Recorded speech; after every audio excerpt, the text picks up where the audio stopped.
Avant de commencer à solliciter les AVPP, il est très utile de comprendre la psychologie d'un vendeur qui vend par lui-même.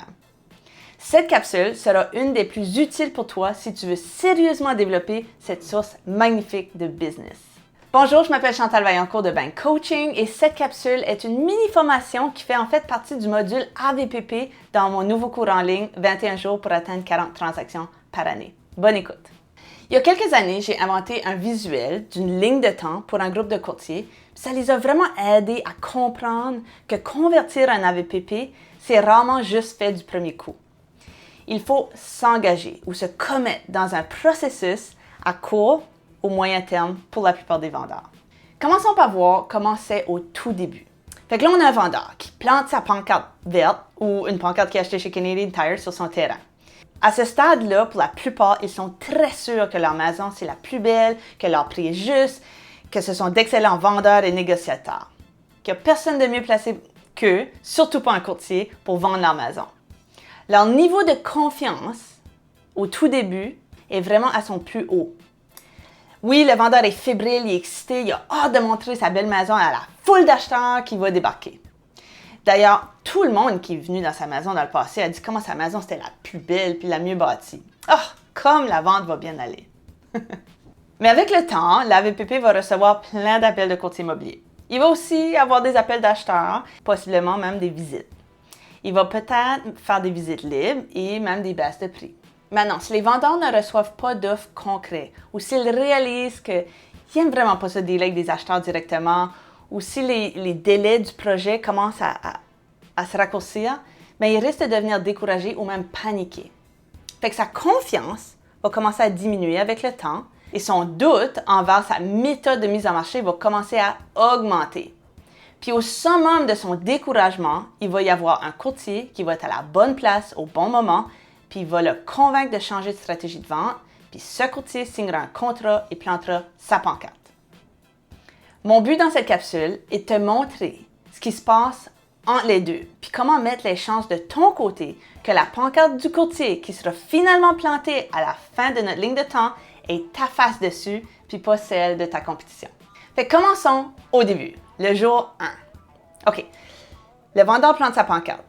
Tu pourrais penser à tort que c'est pas le moment idéal de contacter un nouveau AVPP parce que, comme on a vu, il est au summum de sa confiance. Mais moi, je trouve que c'est exactement ici, le jour 1, que c'est le moment idéal de les contacter. Pourquoi? Parce que ton objectif sur le premier contact, c'est pas nécessairement d'avoir un rendez-vous d'inscription. Non. Ton seul et unique objectif sur le premier contact d'un nouvel AVPP est d'avoir une conversation amicale avec le vendeur pour déterminer sa motivation. Qu'est-ce que je veux dire par ça? Bien, en immobilier, la motivation, ça signifie en gros la vraie raison pourquoi le vendeur doit vendre et pour quand. Je vais te donner un exemple. Si un vendeur me dit je vais déménager à Magog pour l'été, j'ai juste une partie de la motivation, en surface. Je ne sais pas pourquoi il doit déménager à Magog, puis s'il y a même des conséquences s'il ne le fait pas pour l'été. Donc, je dois creuser plus loin.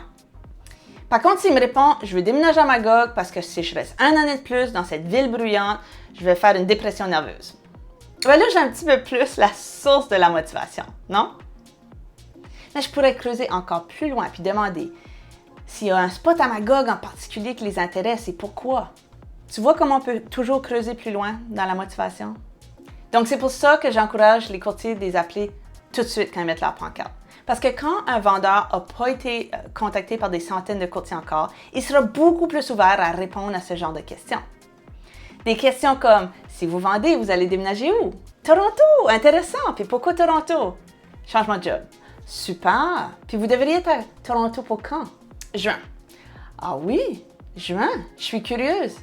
Qu'est-ce qui arrive si votre maison n'est pas vendue d'ici là? » Ou « Pourquoi vous avez choisi de vendre par vous-même? » Sauver la commission.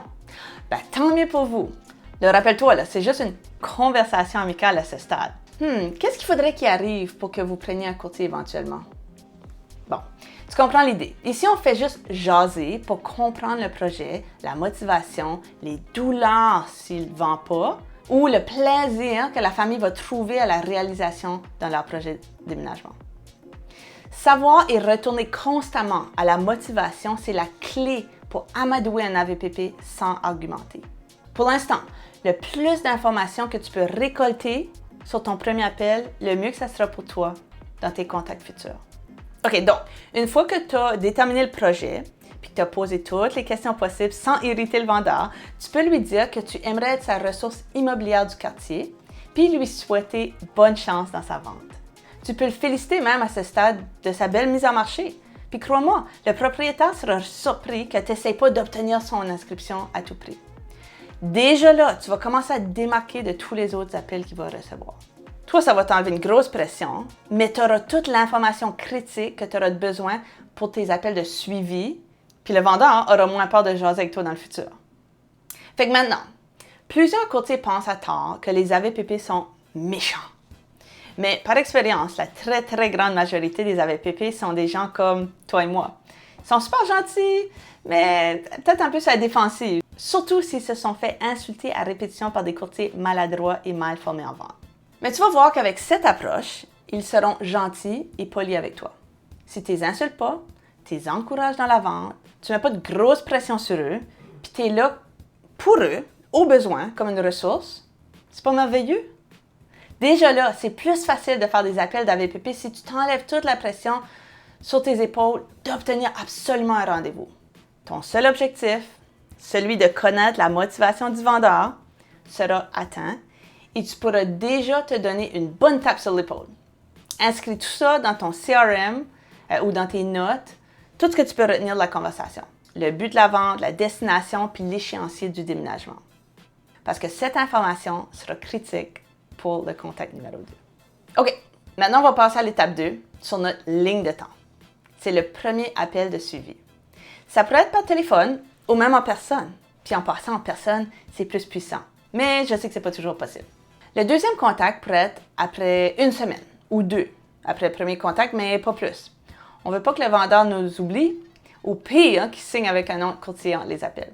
Ce que tu vas dire au début, c'est super simple. Tu veux juste savoir si on a reçu des visites ou des offres d'achat depuis notre premier contact. Puis juste continuer sur la conversation. Rendu ici, le vendeur te connaît déjà un peu, puis un peu moins ses gardes avec toi. Si tu as été super professionnel et poli au premier contact, ils n'auront pas peur de s'ouvrir un petit peu plus à toi. Puis dépendamment de ce qui s'est passé avec leur semaine, tu peux soit les aider un peu ou leur donner une statistique intéressante sur le marché immobilier, par exemple.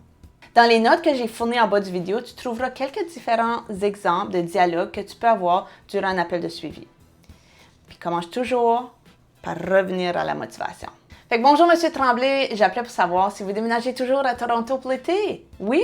OK. Est-ce que la maison est vendue? Non. Avez-vous eu des visites au moins? OK. Comment ça s'est passé? C'était quoi les comptes rendus? Souvent, ils n'ont pas eu de visiteurs sérieux. Donc, c'est un excellent temps pour commencer à saupoudrer du doute envers les acheteurs. Je me demande pourquoi ils n'ont pas fait d'offre. Est-ce qu'ils étaient qualifiés pour une hypothèque? Ou savez-vous s'ils devaient vendre une maison avant de faire une offre? Souvent, les AVPP ne savent pas la réponse à ces questions. Ils ont souvent peur d'exiger, par exemple, des comptes rendus francs et honnêtes de leurs visiteurs. Fait qu'ici, on n'insulte pas le vendeur, mais doucement, on remet en question le type d'acheteur qui l'attire envers la mise en marché. Il faut que le vendeur se sente bien durant la conversation. Il faut qu'il sente que tu cherches vraiment à l'aider, puis non à le piéger. Un peu comme faire un médecin qui essaie de diagnostiquer un problème avec son patient. C'est tout. Fait que l'idée derrière saupoudrer du doute, c'est qu'on veut qu'avec le temps, que ce soit les acheteurs qui confirment ce qu'on a dit, au lieu de nous qui essaient de convaincre le vendeur avec plein d'arguments. Un peu comme la gangrène dans une plaie. On veut qu'elle s'installe. Les vendeurs, alors, vont commencer à se méfier des acheteurs quand ils vont appeler. Au prochain appel d'acheteur, il va peut-être se demander « Je me demande si ce type est même préqualifié pour une hypothèque ou je me demande si c'est juste un CNE. » Donc, nous, on sème le doute, puis les acheteurs vont faire le reste de la job pour nous. C'est pas mieux, ça? Maintenant, sur chaque appel de suivi, il est aussi important de donner de la valeur aux vendeurs. OK, comme quoi? Bien, puisque les AVPP n'ont pas accès à toute l'information que les courtiers détiennent, on peut se montrer généreux envers eux en leur donnant des mises à jour du marché. Pas des évaluations gratuites, là. Par exemple, tu pourrais leur dire combien de maisons se sont vendues depuis ce qu'ils ont inscrit et combien de nouvelles maisons se sont rajoutées au marché depuis. Comme ça, tu donnes de l'info pertinente aux vendeurs et tu te positionnes comme un expert et une ressource pour eux. OK, maintenant, parenthèse. Si tu ressens que la personne est vraiment mûre pour un rendez-vous, tu pourrais faire un petit close ou demander le rendez-vous pour tâter le terrain. Mais si c'est clair que la confiance du vendeur est encore hyper haute, selon moi, c'est pas encore le temps. Tu peux t'essayer, mais tu peux aussi garder ton close ou ta demande de rendez-vous pour l'appel numéro 3. Bon, je ferme la parenthèse. Mais là, tu te demandes peut-être combien de fois est-ce qu'il faut que j'appelle le type? Bien, autant de fois que tu as besoin, jusqu'à ce qu'il vende ou qu'il signe avec un courtier. Puis j'espère que c'est toi. OK, donc, qu'est-ce qu'on dit sur l'appel numéro 3? On revient encore à la motivation. On donne de la valeur et on sème du doute. Bonjour, M. Tremblay. On s'est parlé il y a quelques semaines pour votre projet de déménagement à Toronto cet été. Est-ce que la maison est vendue, là? Non! Avez-vous au moins eu des appels, des visites, des offres? C'était quoi les comptes rendus? Ce que vous vivez est normal. J'ai souvent entendu des gens qui vendent par eux-mêmes se plaindre que les acheteurs qui viennent ne semblent pas sérieux. Est-ce que vous savez pourquoi? En semant le doute, on écoute attentivement pour tester la température du vendeur. Est-ce que son niveau de confiance est en train de diminuer avec les semaines qui passent? Est-ce que son doute envers les acheteurs et sa mise en marché, est-ce qu'elle est en train d'augmenter? Est-ce qu'il commence à paniquer avec le temps qui se fait court? En testant régulièrement la température du vendeur, au moins tu sais que tu vas être là quand finalement il décide de prendre une meilleure solution de mise en marché et interviewer un courtier. OK, mettons que tu détermines sur l'appel que la température semble parfaite pour closer ou demander le rendez-vous. Souvent, c'est quand le vendeur s'ouvre et vide son sac de ses frustrations de vendre par lui-même. Ça, c'est chaud. Ben là, tu pourrais dire quelque chose comme ceci. Écoutez, M. Tremblay, ça fait un bon bout qu'on se parle régulièrement, puis j'aimerais vraiment que vous vous rendiez dans votre nouvelle maison à Toronto avant l'été. Pourquoi on ne se rencontrerait pas 20 minutes cette semaine? Puis je vais te donner les 3 choses que tous les vendeurs veulent savoir des courtiers immobiliers. Numéro 1, combien de temps ça prendrait vous trouver un acheteur? Numéro 2, exactement combien les acheteurs paieraient pour votre propriété? Et numéro 3, exactement ce que je ferais de différent pour trouver votre acheteur. Ensuite, vous pourrez décider si vous voulez continuer avec votre méthode actuelle ou non. Au moins, vous aurez toute l'information à votre disposition pour prendre la meilleure décision dans les semaines qui vous restent. Êtes-vous plus disponible de jour ou de soir? Ça, c'est un maudit bon close. Donc, gaspille-le pas si tu ne penses pas que c'est encore le temps. Mais quand tu vois que le vendeur est complètement découragé de vendre par lui-même, ça, c'est un closing qui tue. Essaye-le, tu vas voir. Bon, comment décider à quelle fréquence appeler un AVPP? Je dirais que ça dépend vraiment de la motivation. Si la motivation est dans le tapis, il faut que les appels soient minimum une fois par semaine. Puis s'il est vraiment sur le bord de prendre un courtier, appelle tous les jours, puis essaye d'avoir le rendez-vous tous les jours. Mais si son prix est très élevé par rapport à la valeur, puis il ne semble pas motivé du tout, super confiant sur chaque appel, c'est peut que la ligne de temps, elle va être un peu plus longue. Fait que tu pourrais faire des appels de suivi un petit peu moins rapprochés, peut-être aux 2-3 semaines par exemple. Mais ton objectif va rester le même. Semer du doute, donner de la valeur, puis tester la motivation. Fais ça correctement, puis tu vas en fait raccourcir la ligne du temps. C'est vraiment à la fin de l'appel que tu vas déterminer quand serait le moment opportun de faire ton prochain suivi. Mais attention, le plus que la motivation est haute à réaliser le projet, le plus que les risques sont que tu vois la pancarte d'un autre courtier planté avant ton prochain suivi. Puis laisse-moi dire que ça, c'est frustrant maudit quand tu as sauté un appel de suivi puis que tu vois ça. Je parle par expérience. Si tu utilises cette méthode douce, professionnelle et constante, qui penses-tu que le vendeur va vouloir comme courtier quand finalement il décide de ne plus vendre par lui-même? Le courtier qui les a insultés, mis de la grosse pression, leur dit qu'il avait tort, ou leurs ressources du quartier qu'ils connaissent et qu'ils apprécient? Avec ce genre de méthode, on se démarque totalement du lot. En plus, souvent, c'est l'AVPP qui va nous appeler quand ils sont prêts à interviewer des courtiers. Ou idéalement, juste nous. Ou toi, dans ce cas-ci. Imagine se faire appeler par un AVPP pour un rendez-vous. Ça, c'est hot quand ça arrive. Puis encore, je parle par expérience.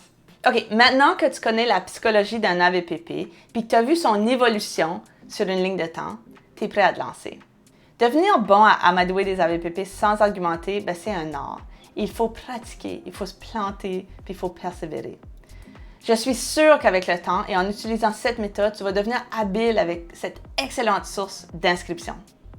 Si tu veux écouter ma formation complète AVPP avec tous les scripts, toutes les réponses aux objections courantes, visite bankcoaching.ca pour en apprendre plus sur mon cours en ligne 21 jours pour atteindre 40 transactions. Sinon, abonne-toi à cette chaîne pour ne rien manquer des prochaines capsules.